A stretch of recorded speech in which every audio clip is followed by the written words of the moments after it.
Hello, everybody. Welcome to Candidly Speaking with Chelle and Kelle. I'm Kelle. I'm Chelle. And we are so happy. We are both glad. We're here. I see I messed up. I'm sorry. No, you got this. You go. Oh yeah, I know. I've been very preoccupied lately. So you can do your subscribe and share stuff, and then I'll do Okay. We would love it if you would share us out and if you would subscribe. You can subscribe to our Facebook channel, Candidly Speaking with Chelle and Kelle, and please subscribe to our YouTube channel. Goes by the same name. And if you are watching, we would love to know about that. You just let us know where you're from in the comments, and please comment along. Someone can read them. I won't be able to, but somebody will share those. And also, if you're watching the replay, just comment with hashtag replay. Most of the people watch replay, so we just are so appreciative that you're here. So thank you. All right. We love our viewers. We do. So today's show, again, is sponsored by Blue Sky Video Productions. Bruce Himmelblau is the man behind all this magic. He makes our show run so smoothly, and he's a YouTube strategist. And if you're not going live and you're thinking about it, you definitely need to contact him, because he will make your life so much easier. And I'm going to shamelessly plug Cards That Wow, because I've been so busy on so many fun things with graduation and Father's Day. So I have my first Father's Day design. I love it. Is that fun? Yeah. And I can put as many names as you want, and it can be as big as you want. And then with graduation and end of school year, you like to give your teachers thank yous. So we've got thank you frames, and it's a chalkboard where your student can handwrite a personal thank you to your teacher. So that was good. Love it. And then when you have kids going off to college at graduation, you decorate their graduation caps. So we've been doing a ton of these. So cute. So so if you need any more information, go to cardsthatwow.com. You can find me on any social media platform. Thank you. And her stuff is just so nice. It is. When you see it, really seeing it on the screen doesn't do it justice. You have to see it. You have to feel it. It's wonderful stuff. Thank you. Yes, order from Kellen. Order now. Hey, Phil Jokes. How are you? Phil, Coach Phil. Thank you for joining us. Well, you all, we have got a tremendous show for you tonight. And I always say that because I feel like we always do.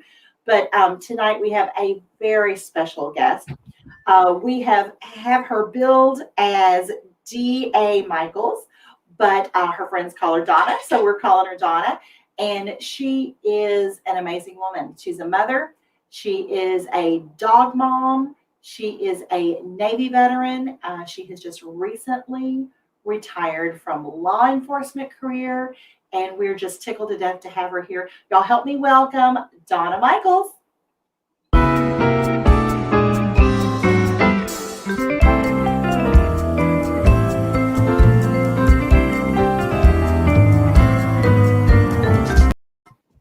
Hey guys. Hey Donna, how are you? So glad to see you. It's great to see you guys. I'm doing really, really good. Thank you. Good. And you know what I forgot to say in your intro, and my apologies. Y'all know where she is? She's in Cocoa Beach, Florida. It makes me about half mad, to tell you the truth.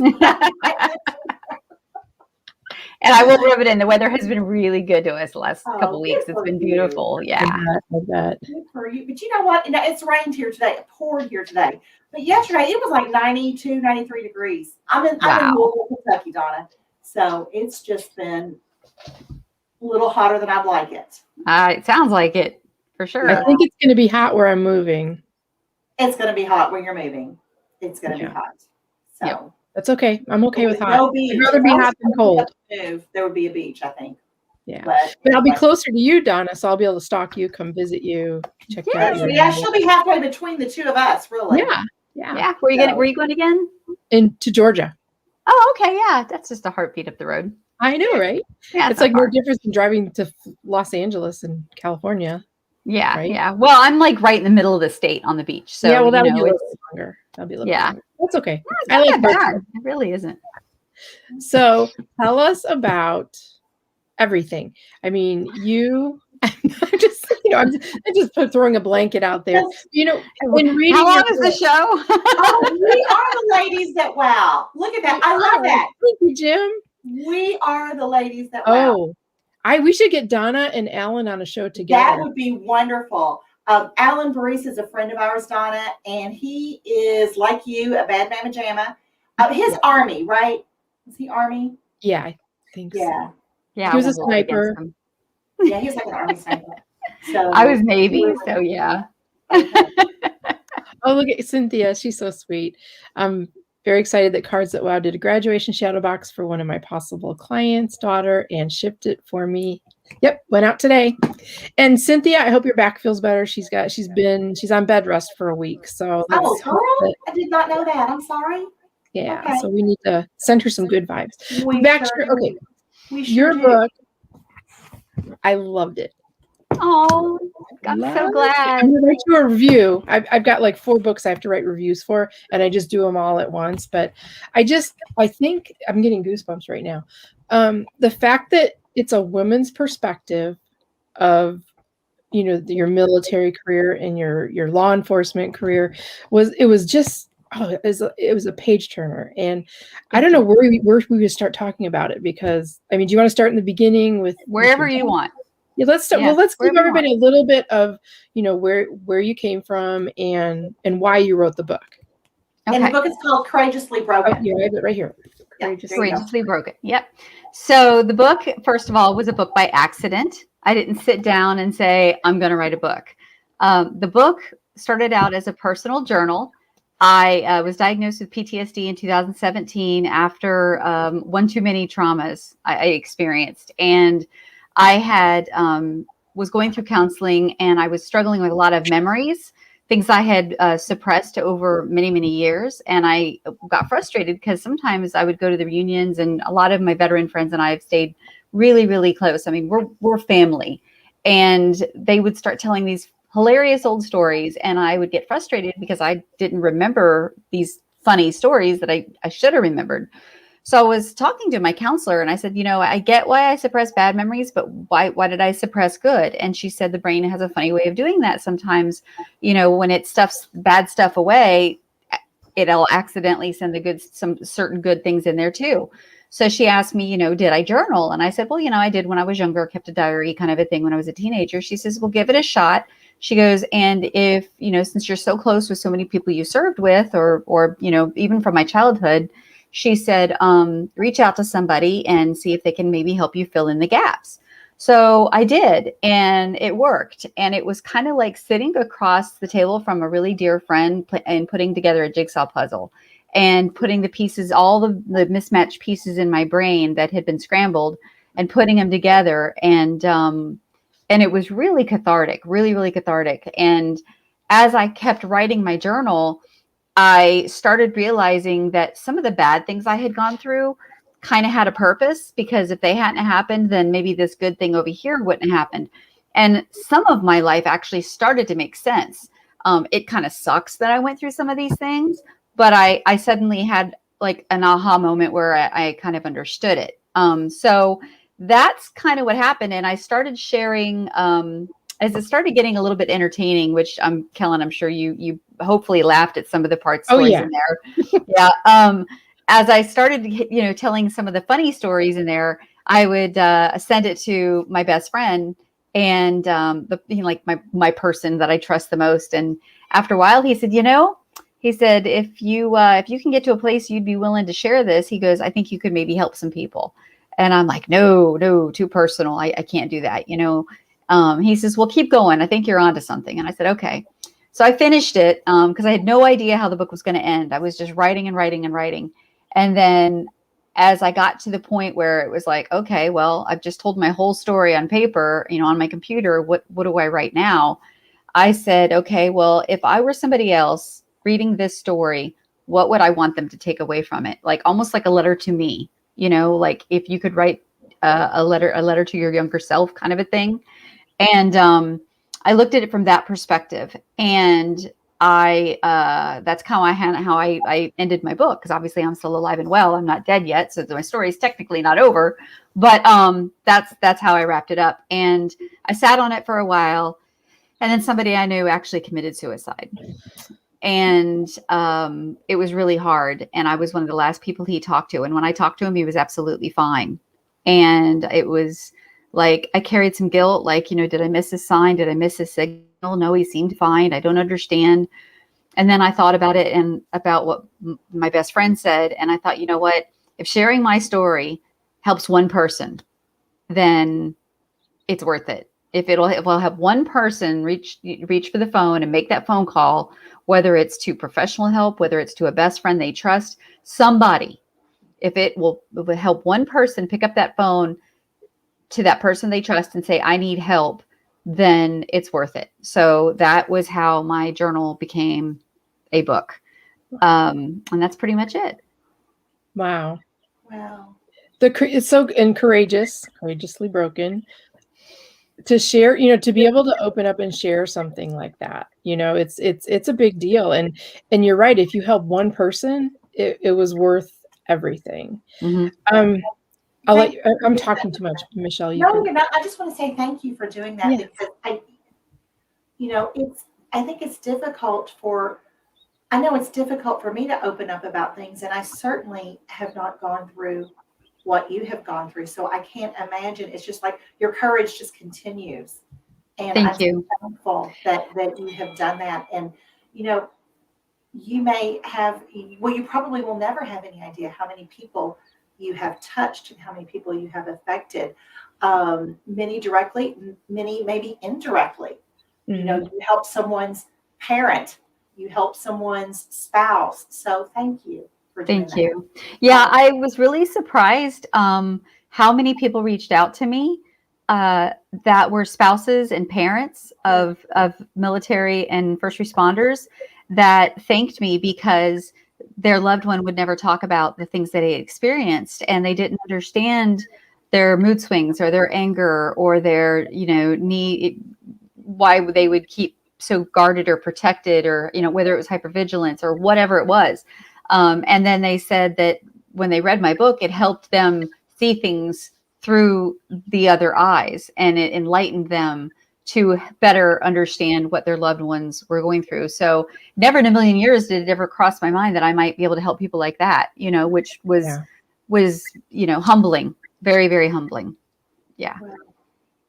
I like that your book it's a nice combination. It's got heartfelt things. It's got the drama, the trauma, and then it's got those lighthearted stories. Do you want to share one of the lighthearted stories?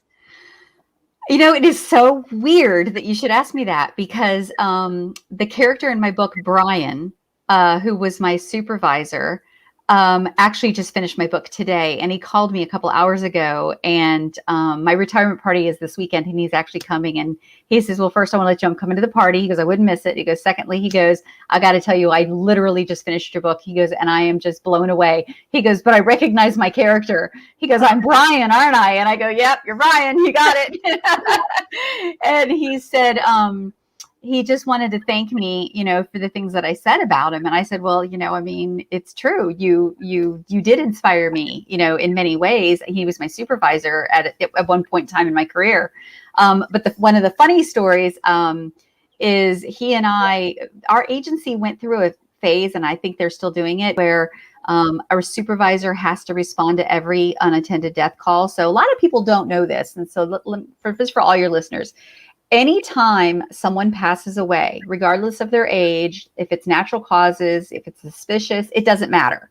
Anytime someone passes away in their home, and they call it an unattended death, meaning they were not in a hospital environment or a nursing home environment, right?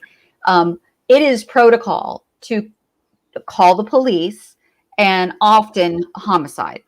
Doesn't mean there was a homicide. It doesn't mean there was foul play. It's just protocol. It's more or less to make sure that it wasn't foul play, and so that we can rule that out, so the family can then move on with what they need to do at a difficult time, right? It's just standard protocol. So a lot of times people get really upset when the police show up or when homicide, because they think that they're being accused of something, and it's like, no, this is normal, Well, anyway, it was one of those calls, and it was really sad because they were newlyweds. They were middle aged. They'd only been married a month, and it was really, really, from what I can tell, a really sweet couple. And he passed away in the middle of the night, natural causes, and we responded and we were there, and she was extraordinarily distraught. Sorry, but my dog's barking in the background. So sorry. Okay. That's the female. You know how girls are. They always start trouble.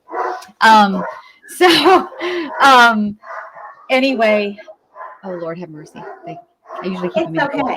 It's fine. So the wife was really, really, really distraught. And, Brian was sitting on, it was like an L-shaped couch, and Brian was sitting here and I was sitting here, and she had this English bulldog. And it wasn't just your regular everyday English bulldog. I mean, this bulldog was one of the biggest I had ever seen. He was that classic cartoon, massive muscle bulging, just full on beast of an English bulldog. Okay. Funny as he could be, sweet as he could be. But he was just a little too, how do you say, attracted to my leg. Okay. And he was obsessed with my right leg.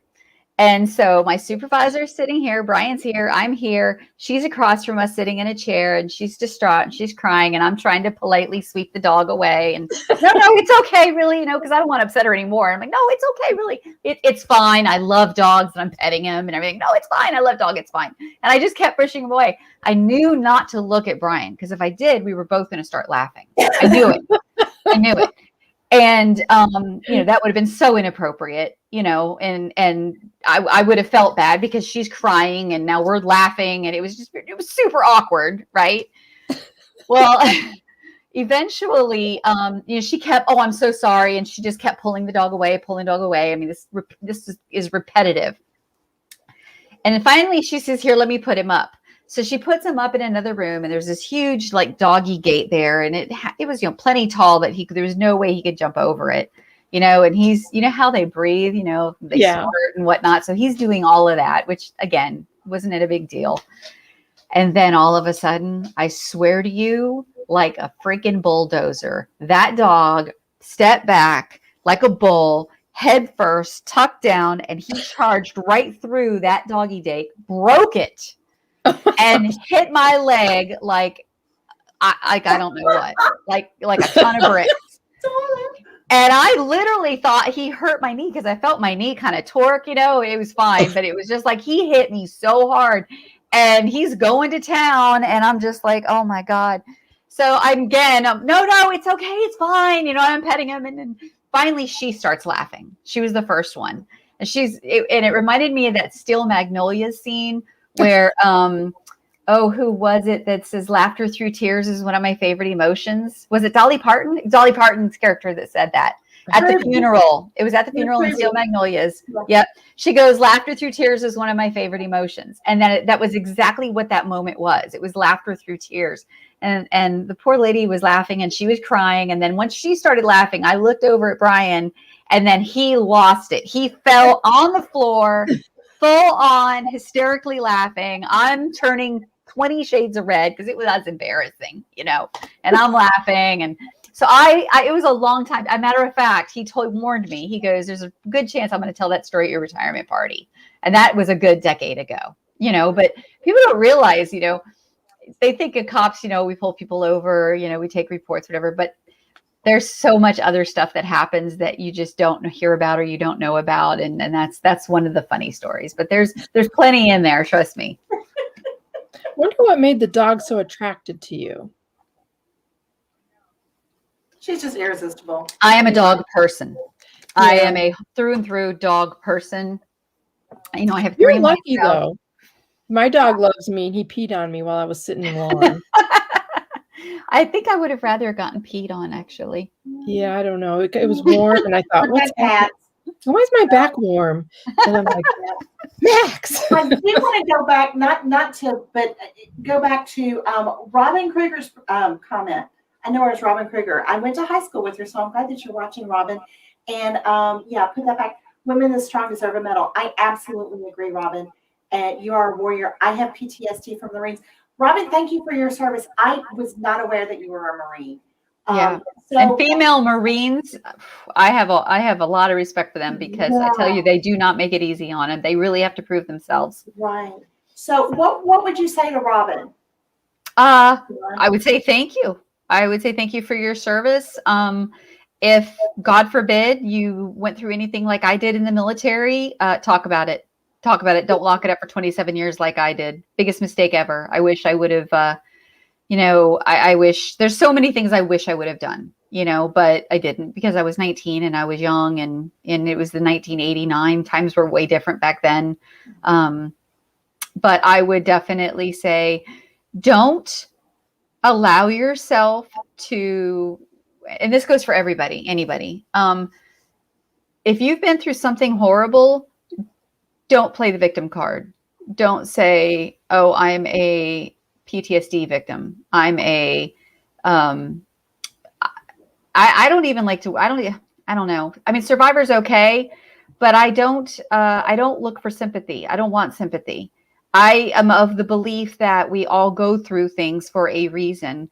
And sharing my story, hopefully will help some young women joining the military today. If they read my book and they'll be like, okay, I need to be on the lookout for these things, or somebody that might be, my age or younger or whatever, who's been in my shoes will say, okay, most importantly, what I want people to walk away from is to know that they're not alone. If they've suffered any kind of trauma in their life, whether they were a clerk at a grocery store that got robbed, or whether they were a victim of domestic violence or child abuse or whatever kind of trauma, understand you are not alone. And, as first responders, the things that we see, that is a big problem in our community because, we're kind of taught, oh, well, you signed up for this, suck it up, buttercup. This is what you signed up for. And that's that old school mentality. And, it's not healthy and it's not good. I'm not saying that everybody needs to sit around and sing Kumbaya around the campfire because, that's not really our style.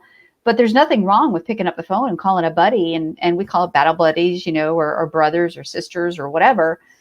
Just talk to somebody and really be surprised. The more you talk about it, the easier it gets.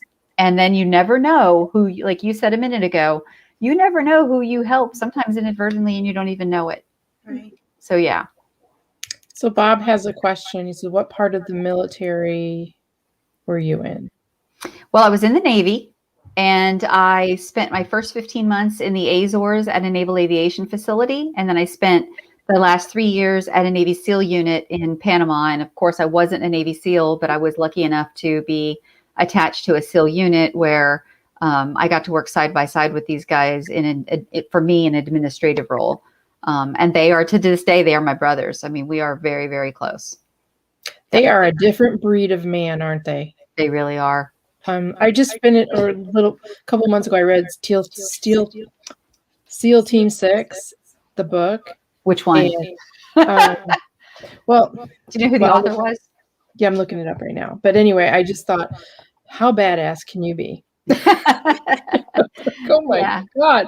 Well, if it's inside SEAL Team 6, it was written by Don Mann, and he is actually the one who wrote the foreword for my book. I was stationed with Don in Panama, and that's who helped me take my journal from my computer to actually becoming a book. Because when my best friend, convinced me to turn a book, I said, well, I don't know how to do this. So I called Don, knowing he'd been published many times and had a New York Times bestseller. I called him and I said, hey, Don, I think maybe I wrote a book, but I don't know what to do. He said, send me a couple chapters. And I sent him, the first several, I think right up through Panama, which he could relate to because he was there. And he emailed me back and he goes, or actually, I think he called me back and he said, yeah, you've got a book. He goes, this is good. So he was very instrumental in helping me navigate the publishing world, and was kind enough to write my foreword. So it was by Howard Waston. I don't know him. There's so many now. But now I'm going to read the one that you just told me about. So yeah, Inside SEAL Team 6. Somebody popped it up there. Yeah, well, and I still have to read Courageously Broken. So that is being ordered as soon as we stop the broadcast tonight. You're going to love it.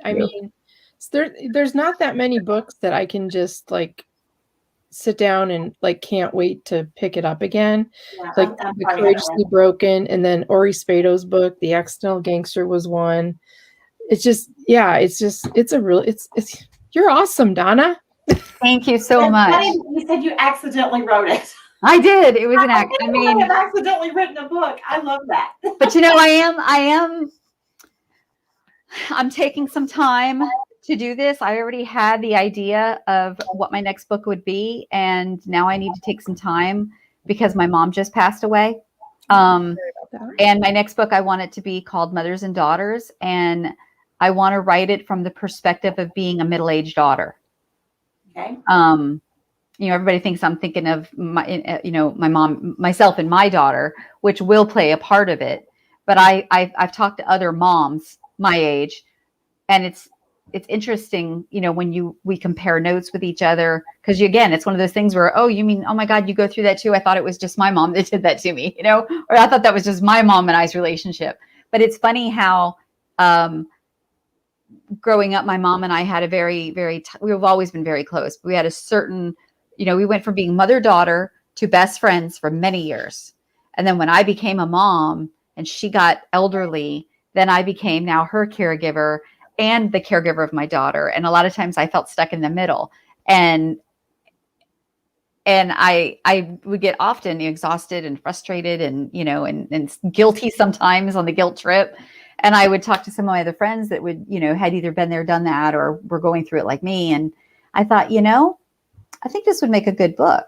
And so but my mom, like I said, just recently passed, and I need to take some time to reflect before I go to paper on that one. Yeah. I'm living that right now. Yeah. It's tough. So it's really tough. I cry one minute and I'm, picking up the phone to call her the next because I forget she's not going to be there to answer. So I think it was only a month ago. So it's still pretty fresh. So I'll get there though. I mean, I know she's in a better place, and I just keep reminding myself of that. Yeah, absolutely. Yeah. Sorry, didn't mean to be a Debbie Downer. No. I'm just not at all. Sorry, Kellen. We need to switch gears. Okay. So tell us more about Navy SEALs. How do you find one? Kellen wants a Navy SEAL, Donna. That's where this is going. Yeah. Virginia Beach or San Diego? Dang it. Oh, I can tell you a San Diego story. Yeah. I think this guy may have been a Navy SEAL. I flew down for a Jingle Bell run, and it was just a 5K. I was just doing 5Ks all over the world, not all over the world, but the country. Just I get it. Because I could do it, And I went on this race, and I found this guy who I followed. I just it was nice. I followed him, and I ended up doing a 10K that year. Yeah. Well, that'll motivate you to run. Because I thought you broke a record, didn't you, on the 5 speed?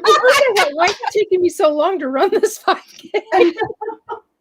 That's awesome. Okay, I digress. You're a mess. You're a mess. I swear. Well, I hate to. I mean, not hate, but I wasn't planning to plug Don. But if you research Don Mann, I'm pretty sure he's single, and he's got a TV show coming out right now. Oh yes, where it's. Well, I'm gonna buy his book. Find him on Facebook. He's been plugging his TV show coming out. He is the godfather of adventure racing. He's written tons of books about it. He's climbed Everest. He's climbed every hike. On our show. I can get him on your show. Yes. Is he? He is not the yacht salesman, is he? No, I'm pretty sure he's not. Okay. Yeah, no. Don's just a hard charging adventure, endless, boundless energy, incredible, nice guy. Super nice guy. Very soft spoken. You would never know sitting talking to him that he was the kind of cuss badass that he is. Right. So, but just, he's a really good guy. Okay. I'm going to stalk him. She's not joking.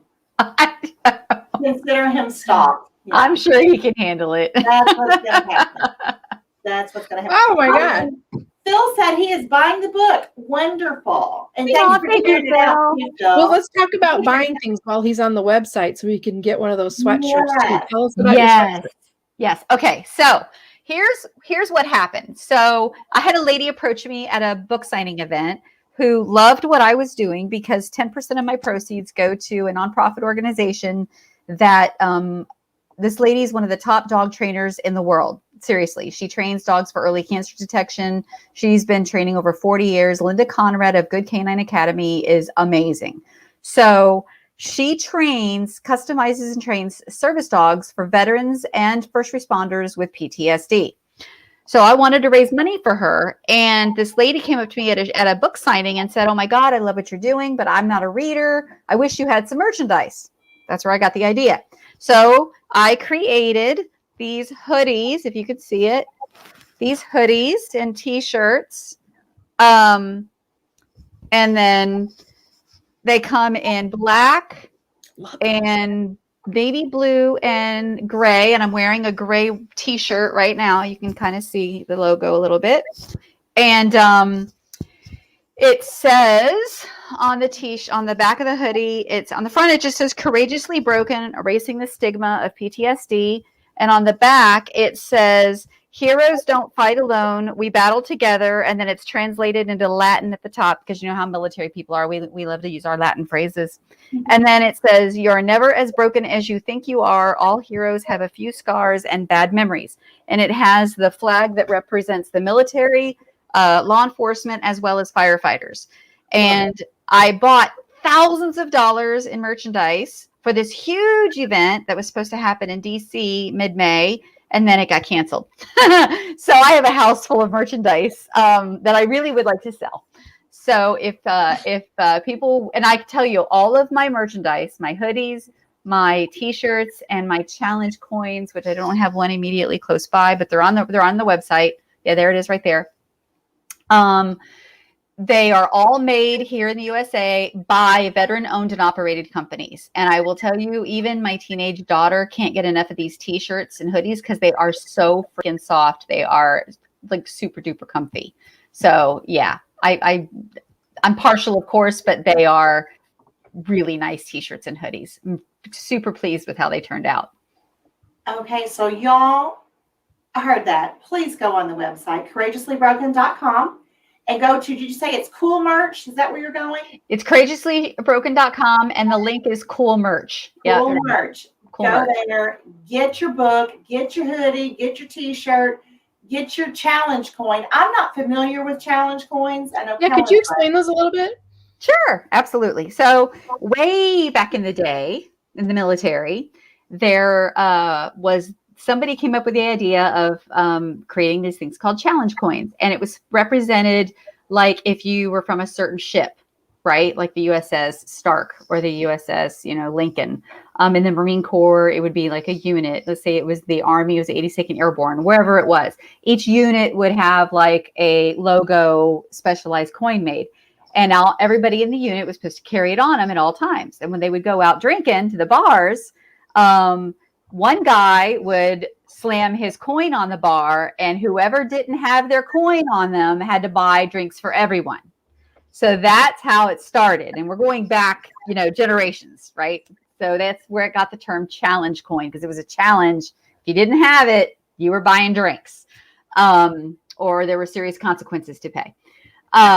So it became a thing. And next thing you know, of course, they became collectibles, and the SEAL teams were all about them. And now over the years, the decades, now they're, of course, in law enforcement and firefighting.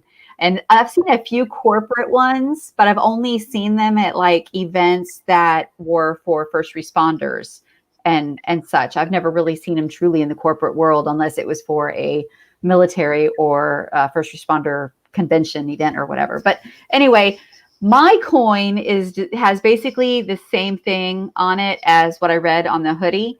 And the point in my coin is for us as veterans and first responders, or anybody who knows or loves a veteran or first responder, to give to someone who might be struggling.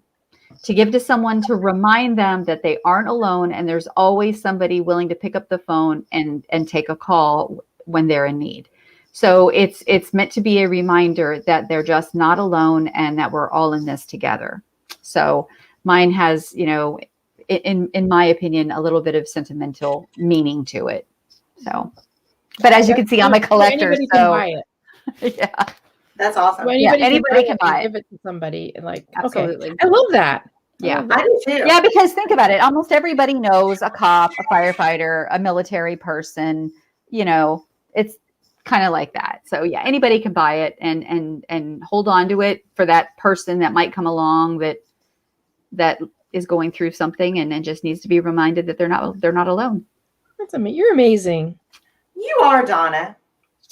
You because are. you're going to make me blush. Well, but it's true, and just the compassion and the care, the dedication is so very commendable. Thank the you. Service to our country, the service to law enforcement, and now you're helping PTSD people. I mean, Absolutely. you're helping everybody constantly. But you know what? I can't lie.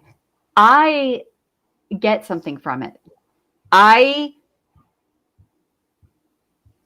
Every time someone reaches out to me in an email or somebody calls me and said, hey, I read your book.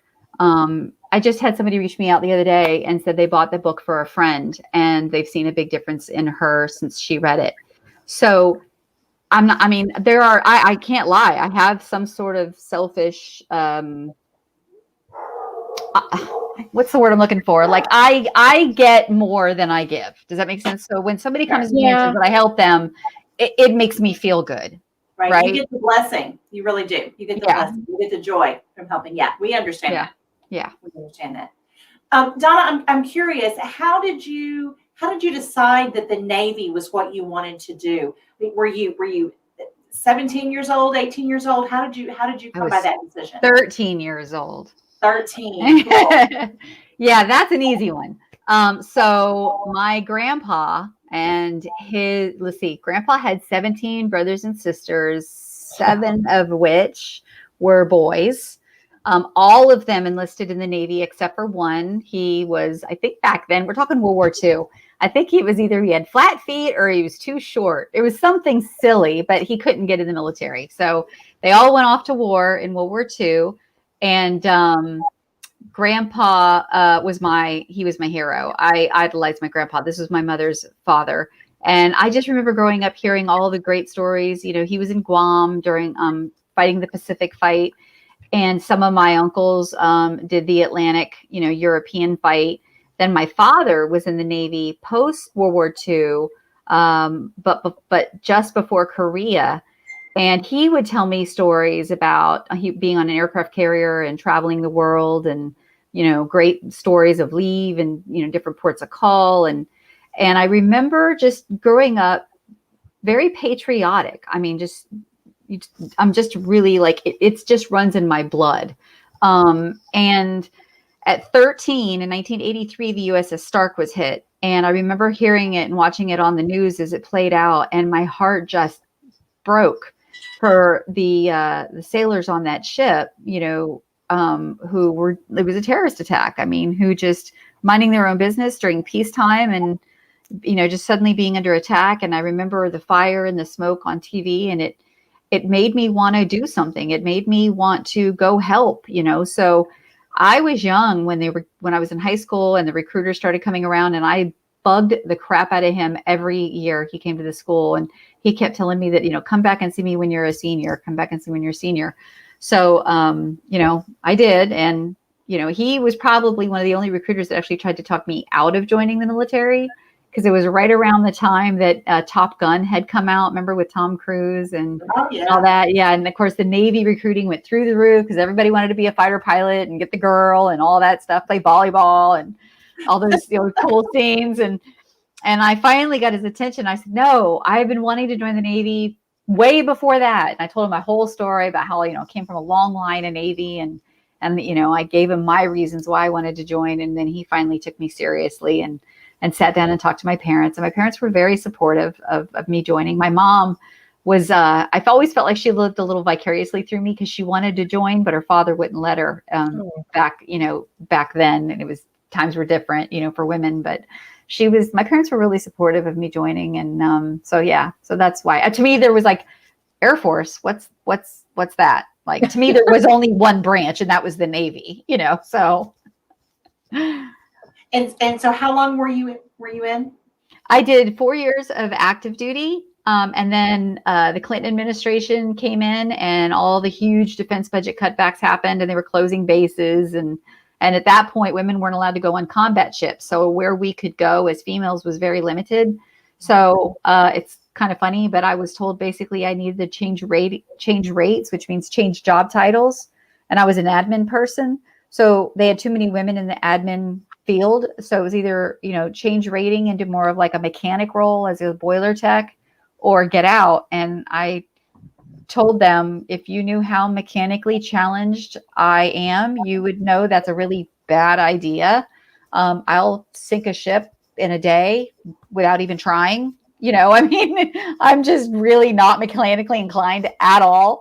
So I ended up getting out. I stayed in the reserves. I did 4 years of the reserve time, hoping things would change and then I would go back to active duty. But it never happened. It was 90s were pretty slow for the military up until 9/11 happened. And by that point, I was too old. Yeah. Well, so and then did you go directly into law enforcement? No, not at all. No? Being a cop is the last thing I ever thought I would do. I don't want to give too much of the book away, but it was in a million years did I ever think I would be the getaway driver from the bar fights with the SEALs and the Marines to being the one chasing the people leaving the bar fights. I'm not a hypocrite, so on both sides of the table. That's So, no, I was out 7 years when I was working a part-time job in a mall. And there was a sergeant with the local agency who would work off duty or, like overtime kind of a thing at the mall. And he would always stop by just to chit chat, on the weekends when he was working. And he kept telling me I'd make a good cop. And I just laughed at him like, no, not me. No, not, at that point in my life, I was kind of, when I say I was wild in my 20s, I've never done drugs. I was always been a law abiding citizen. But if I could push the envelope without crossing the line, I was doing it, So I was jumping out of airplanes every weekend. I was partying hard. I was like, no, I do not want to be a cop. No, because then my fun would have to stop and I wasn't going to do that. So, but he talked me into doing a ride along with one of his female officers. And I thought, a ride along? You mean like just tag along and get to like pretend like, and just watch. He's like, yeah, just come right along and see what we really do. Don't believe what you see on TV.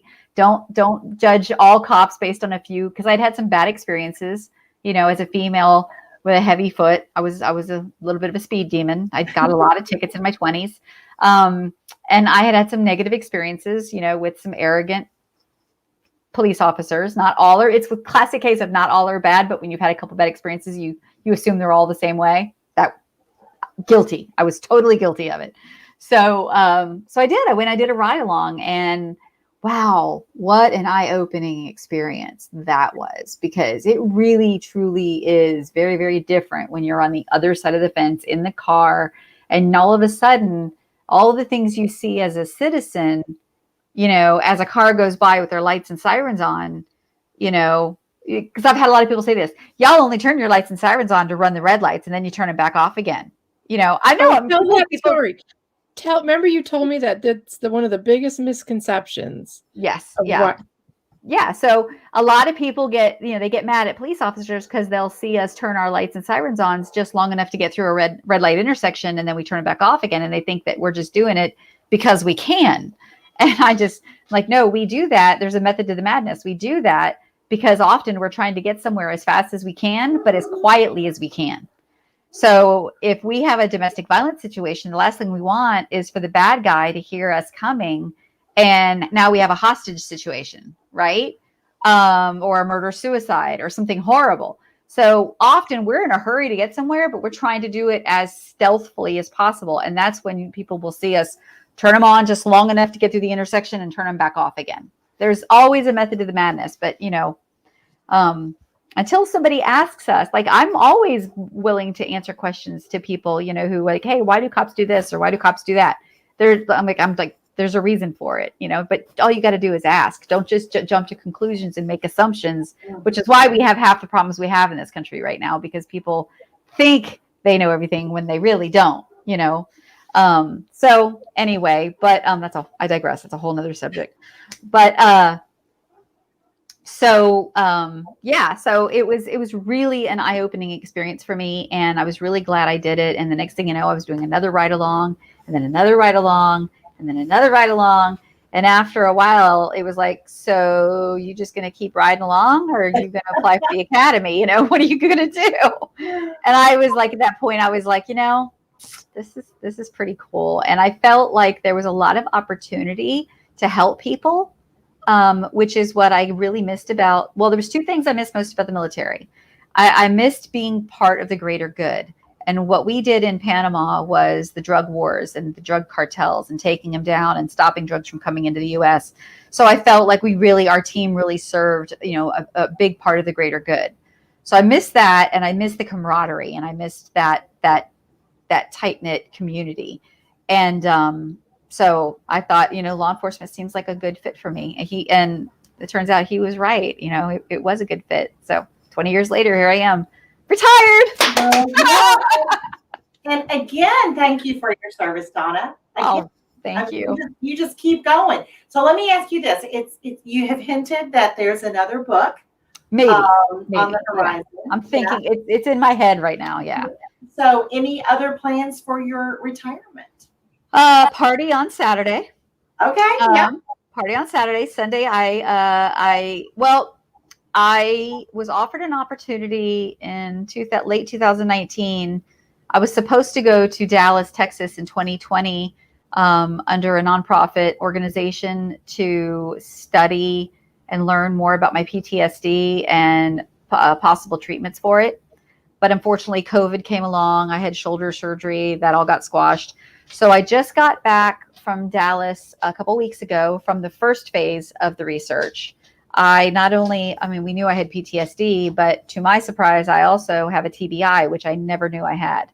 And it answered a lot of questions and concerns for myself that I really haven't talked much about until now, because I was scared. I actually was starting to believe that I was in the early stages of Alzheimer's. I was walking into rooms forgetting while I was there, more than normal, more than, middle-aged fog brain, right? I was making phone calls and couldn't remember who I was calling or why.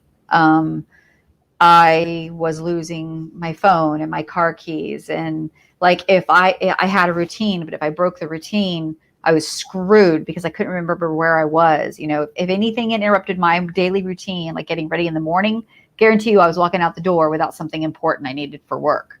So I started recognizing it myself that I was on a path of doing something really stupid that was probably going to get me in a lot of trouble. And I was waiting for my VA benefits to come through, and they did. So once my VA benefits came through in February, I started making the plan to retire. In the meantime, I was approved to go to Dallas and get the study done.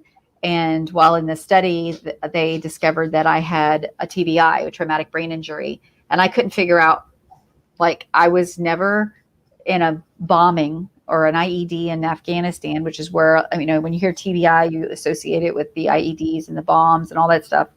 I had no idea how many TBIs NFL players get. Apparently they're plagued with them because of, the tackling and the hard hitting. So this study in Dallas is researching NFL players and combat veterans for PTSD and TBIs.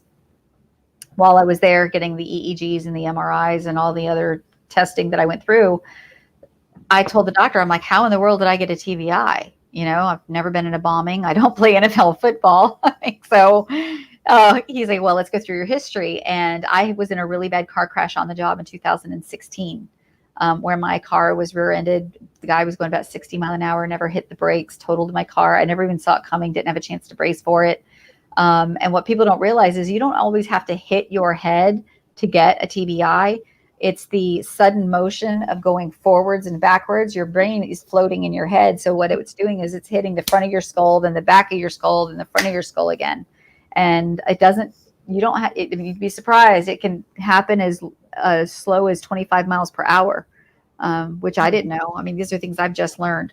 So I'm happy that I don't have Alzheimer's. That made me really, really happy. So TBI didn't sound so bad after, because that's where my mind was going. I'm like, oh my God, I just know I'm getting early Alzheimer's. I was scared to death.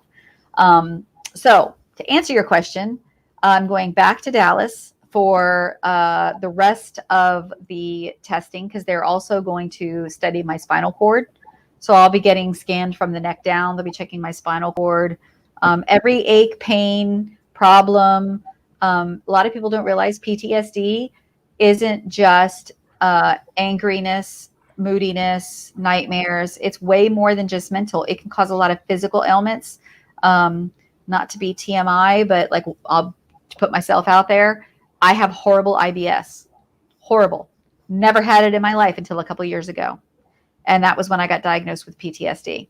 And so I think it's the cortisol. When you're stressed, it causes, your gut to be interrupted and not work properly. So my IBS is connected to my PTSD. I've got RLS, which is neurological. It's restless leg syndrome. They did a sleep study. It's like I'm basically pedaling a triathlon or like an Ironman in the night while I'm sleeping because my legs don't stop. So a lot of this is neurological. So they're going to do all that studying on me while I'm in Texas. So I'm going to be able to get all the answers. And then the best part is the reason they're doing all this is this brilliant doctor. And I don't think I'm supposed to put his name out there, so I won't, because I just don't think I'm supposed to. But this brilliant doctor and with an incredibly impressive resume is doing FDA research, and he's been authorized to do the research, human research, which is what we are. We're the guinea pigs. And then once he is done researching on us and trying this treatment therapy on us, it'll be approved for everyone, which is pretty cool. And it's the whole bootcampaign.org is who funds it. I can put them out there.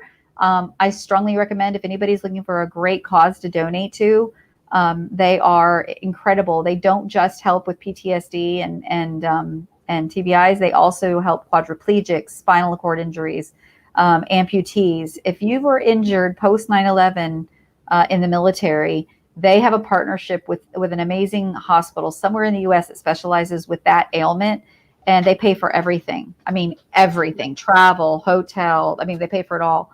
And you just got to go on their website, apply for it. And, it takes a little while to get approved and get for the funding, but it took me like a year and a half, but it's totally worth it. And the whole goal, and any veteran can vouch for this, is the VA loves to push pills.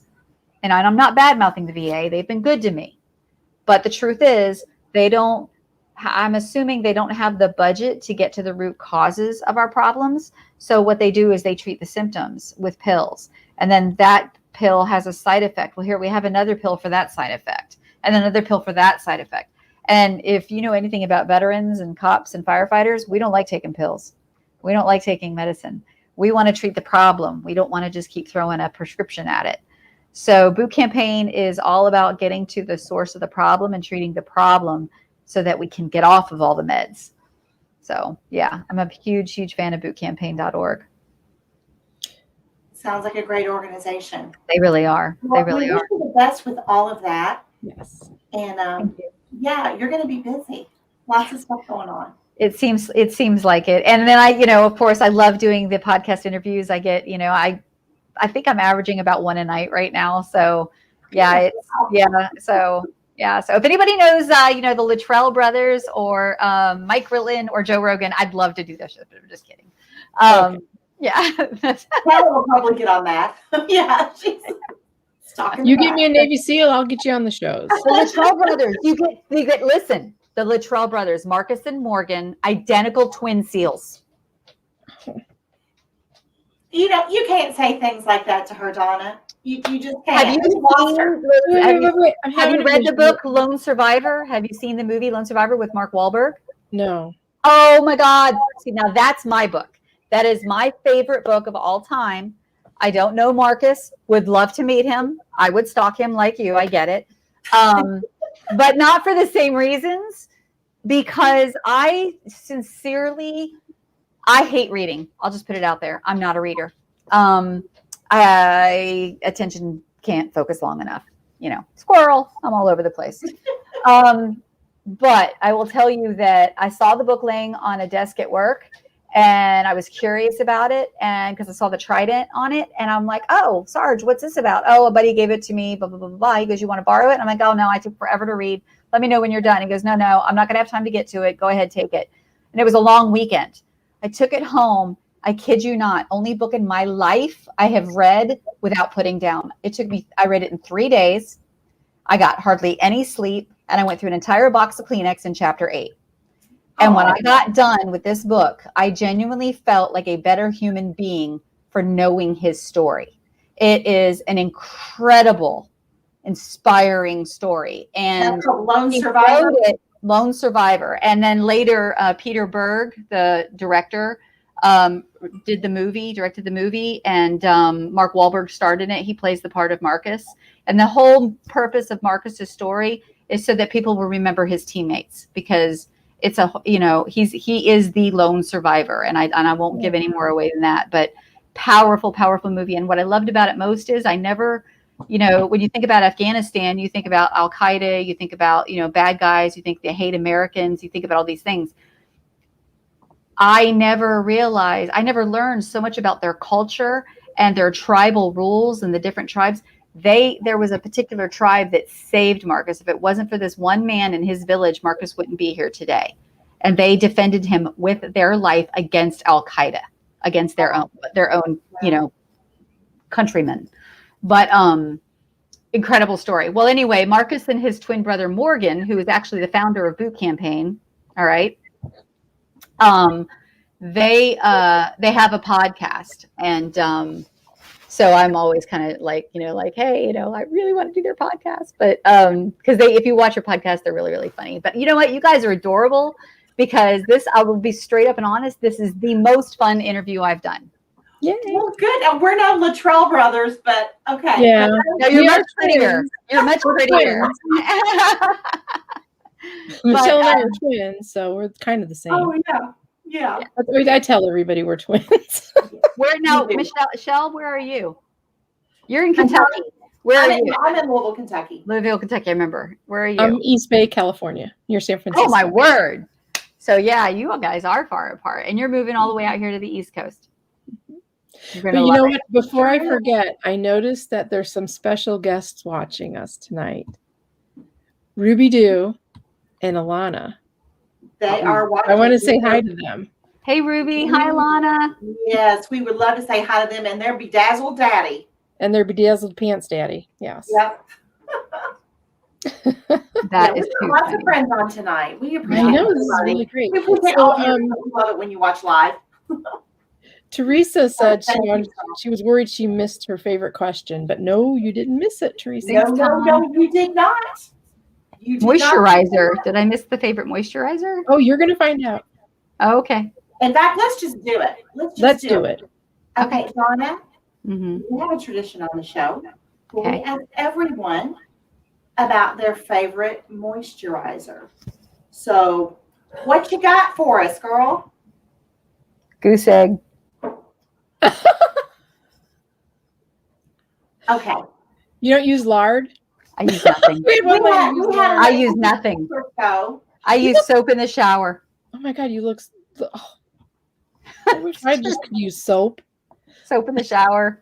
I do use good hair shampoo and conditioner because, after I lost all my weight, which is in the book, I had like a hot mess for hair for a while, and it took me forever to get my hair healthy again. But I have got some Native American genes in me, and I I got lucky, I guess, but I'm terrible. I'm terrible. I don't wash my face. I don't wash my, well, let me rephrase that. I don't wash my makeup before I go to bed. I'm really, Okay, Michelle, tell I'm what really happened. bad. Donna, every night that you go to sleep, that you go to bed with your makeup on. Now, Bruce, I don't know why you made me big. You know the rules. I have to be little. But every night that you go to sleep with your makeup on, you age, your face ages 7 days. Now that doesn't sound too bad until you've done it 4 nights and you've got yourself a month. And then you do that whatever 4 times 12 is, and there's a year. But I don't wear makeup every day either. Okay. Well, that's okay. Make it some kind of pass. Listen, you got to understand, I was in the military and then I was a cop. Who am I trying to impress? I mean, seriously. Well, if I was in the military, I'd be trying to impress I would get the creepiest guy all day long to read it on me. So I think I wasn't trying to get it on. Like, oh, I need to go say something to a SEAL. Where's my lipstick? Yeah, that would be me. That would be me. That's what I said. That's you. That's what Kellen would do. Oh, shoot, that's funny. Well, so then I guess we don't wear eyeliner. I wear a little bit of eyeliner. I will put on a little bit of lip liner and lipstick. Like right now, I put it on for you guys. But yeah, that's about it, really. I have no eyeshadow on. I don't have any blush on. This is pretty natural. You look like you're about 30, so. Oh, thank you. I'm 50. Just turned 51. Are you going to ask her the eyeliner question? Well, okay. We do have an eyeliner question. That would be pencil or liquid? Pencil. Okay. Pencil. Yeah. And I am picky about my makeup, even though I don't wear it very often. I am particular. I've been wearing the same brand for many, many years. Like my foundation will last me about 1.5 years. That tells you how often I wear it. Does it expire? No. It's never, no. It's a tiny little dot and it lasts forever. Good for you. She's hating me right now. Can you believe her?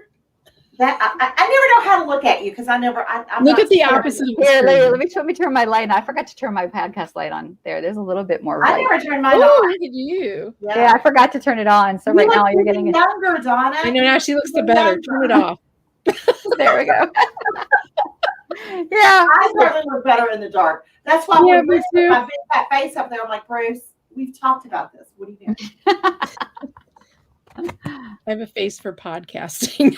I think you both are adorable. So you guys are both adorable. And Kellen, you remind me so much of somebody that I've worked with. It's not even funny. You would pass for her twin. So I feel like I'm talking to a close friend right now. It's so funny. Aww. And you remind me of another Michelle that I know. And she's a police officer and she does her makeup and her hair every day. She's very meticulous about it. She's happily married. And so that's why we joke. And I'm like, yeah, well, I'm single. And the one time I didn't lie, my standard answer when I get hit on by creepy guys when I was working, are you married? Yep. Married, got 10 kids. Yep. Sure do. Total, and back then I'm total lie. I didn't have any kids, but then I got recently asked if I was married. It was a few months before I retired.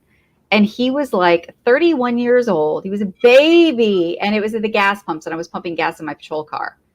And I don't know why he asked me because I was actually on the phone. I wasn't really paying attention. And he's like, are you married? And I was like, no, why? He goes, can I take you out to dinner? And I was just like, no, thank you. I'm flattered. I mean, it totally threw me off. Like, it was just weird. But it was a funny story. That just shows you still got it, girl. Mm-hmm. I told him, I said, I'm old enough to be your mother. He said, oh, it's just a number. I was like, no. That's no. In my mind, I was like, no. But I do need to tell you something serious. Okay. You shouldn't be on your phone while you're pumping gas. See, is that true? Will you really burst into flames? Is that true? So it's kind of like a static electricity thing. And what it was is I was on Bluetooth. So the actual phone was in the car and I had the Bluetooth in my ear and I was already on the phone. So what it is if you're pumping gas and you have your phone on you and your phone rings, they say that if the phone rings while you're pumping and it's near the fumes, that somehow there could be like a spark, is what they say. So, but my phone was in the car. I was already on the phone. The Bluetooth was in my ear. But yeah, no, normally I play air on the side of caution. I don't do what you're I'm like, thinking. you made it this far and you're going to blow up at a gas station? No. Yeah, she was on Bluetooth. Okay, good. I know it was funny. It was actually my counselor. So he's like, and he actually said, he goes, "Are you on the phone?" And I go, and I'm looking at this guy like, I'm on the phone, and he goes, "Who are you talking to?" And I go, "My therapist." Just like that. hoping he would think I was like, "Oh, never mind. She's on the phone with the therapist." Like. This was the guy who was hitting on you? He asked who you were talking to? Yeah, he didn't even care. It was the funniest thing. Wow. I called my Navy SEAL husband. That's who I'm talking to. Yeah, oh my God. Yeah, it was funny. Yeah. Oh, to only be able to say that phrase. What did he say? GBS 31-year-old, you felt your spark. Okay. Well, this has just been such a neat, I've learned so much. All kinds of things I did not know that you have shed light on tonight. And thank you for that. And again, just thank you for the contribution you're making to everyone, to society. We really just can't thank you enough. And that just sounds empty. And I don't mean that. I get it. And I truly appreciate it. But I've still, at this point, I haven't figured out a proper reply to that other than thank you, because to me, honestly, I feel like I truly get more than I give. So, well, you are just doing so many people so much good. Like I said, I don't think you'll ever know how many people you're affecting. I hope so. I'm so happy that we were scheduled and you were able to be here today. And Me too. I appreciate you more than you know. I appreciate you too. Yeah. Thank you. I'm so glad we got to do this finally. Everybody, go to courageously.broken.com, order a challenge coin, order a couple of those hoodies, and make sure you get the book. And pass that book on. Or actually, better than pass it on, buy another one for someone who may need that. Buy one for a friend. That's right. Yeah. And just as just to put this out there, any orders I get, what's today, Wednesday? And we're live, right? Any orders I get today that I can fill by Saturday, I will fill by Saturday. If any orders that don't come in time, it's going to be a bit of a delay because I'm going to be in Texas for 3 weeks. And then I'll be back the end of June. So just in case anybody orders, just please be patient. Okay. We will. Thank you. Well, and we hope everything goes well for you in Texas. Yeah, thank you. I will expect the report. Thank you. Yes. Well, you can check in with me. You've got my email address. Yeah, I will. And thank you, everybody who watched. Huh? What? Both of you talked. I don't know what you said. Go ahead. Go ahead, Michelle. It's hard to find a time when we're both not talking, Donna. It really, really is. I can relate. It just is. But I don't know what I was going to say other than, you're going to work on finding a seal for Kellen. Kellen's going to work on getting you on the podcast, and I'm going to read your book. So, deal. I am going to reach out to Don and see if he'll do your podcast. You've got to promise me, though, you're going to behave yourself. Well, if he comes on look at that face. If he comes on the podcast, you're going to be back on it as well, Donna. It's going to take both of us. Do I need to chaperone? You do. It's going to take both of us. You know how she is. Yeah. What do you mean by that? No, Don is amazing. He's very modest and very humble. Like I said, you would never know he's the badass that he really, really is. But he's got great stories. He really does. He's got some really, really good stories. He's written like a ton of books. He's written a ton of books. And right now, that's why he's really busy right now. Right now, he's shooting a TV show. So look it up. It's called Oh my gosh, it's driving me crazy. Let me go on his Facebook page real quick. He said that, but these are like not real. They're not. It says that it's not real stories, and if things are coincidence, it's not. It didn't mean to be You got that to way. remember, a lot of times they are not allowed to tell real stories from a national security standpoint. I'll give you a perfect example. Put this on your list of movies to watch. Act of Valor. Okay. Oh, I've seen that. You've seen it. So everything you see in that movie is a true story from a different historic event. So what they did is, like, for every brave person in that movie that like gave their life or sustained an injury or something, that is based on a true story of someone who was in the SEALs. Okay. But they put a twist on it so that they weren't giving away any national security secrets. That makes sense. And they took real events and they fictionalized them, changed enough to where they weren't giving up any national security secrets. Does that make sense? Yeah. But a lot of people don't know this.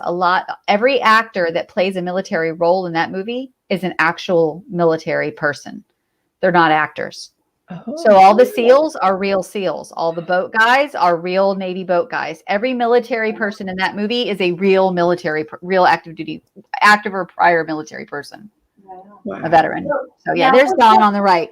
On the right. Okay, now Kellen, he's a cutie pie. He's a sweetheart. He really is.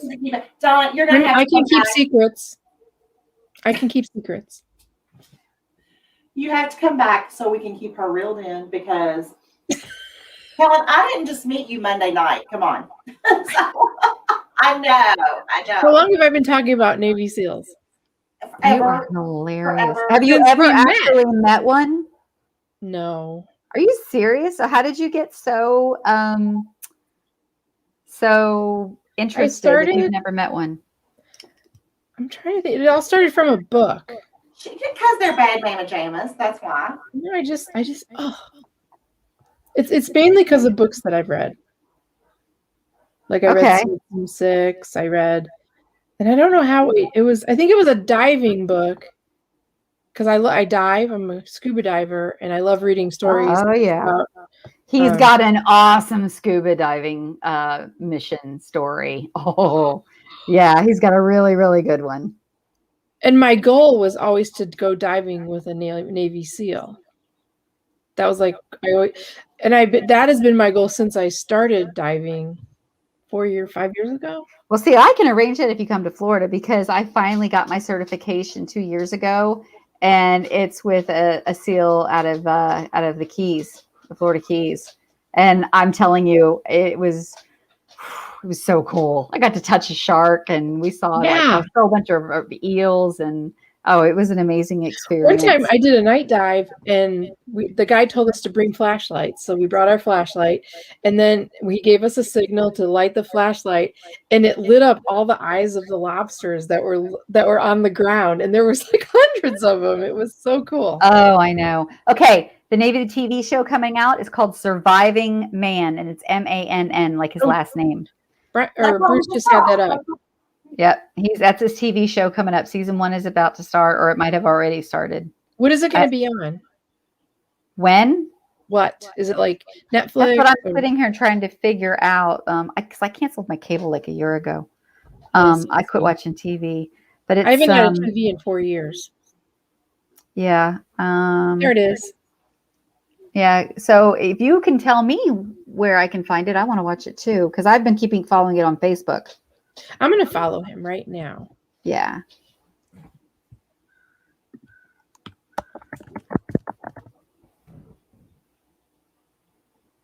Okay. Which picture? There's like a bunch of them. Say that again. Go back. Which one is he? I'll show you. Go back. He's not in that picture. Look like? That's not. No, go back. Those are probably. That's him, right there. No. On Facebook, what does this picture look like? Oh, he's in a black polo shirt. Hang on. Wait a minute. There's a girl in this picture. No, that's not a polo shirt. Some of the contestants on his show are women. Okay, can you see that? That's his picture on Facebook. Okay, I haven't found him yet. Oh. Don Man, real simple. Don Man. Oh, wait, there's more. Okay. Okay. Okay. So we're going to say good night. Okay. With that being said, With that being said, we're going to let Kellen continue on her covert mission. oh, my niece is on here. Carly. Car. It's That's my just niece. Sorry. an honor meeting you. You guys got to make sure I get a link to this. I have got to post this. This has been the most fun episode. We have had a wonderful time. Don't forget, if you're watching, let us know. Hashtag replay and share this. Let your friends. Everybody needs to hear Donna's story. Again, you can help her help others. So please do that. Everybody have a wonderful evening, and thank you to our sponsors, yes. Blue Sky Video Productions, Cards That Wow. And thank you, fans, for tuning in. Yes, thank you very much. See y'all next week. Bye-bye. Bye.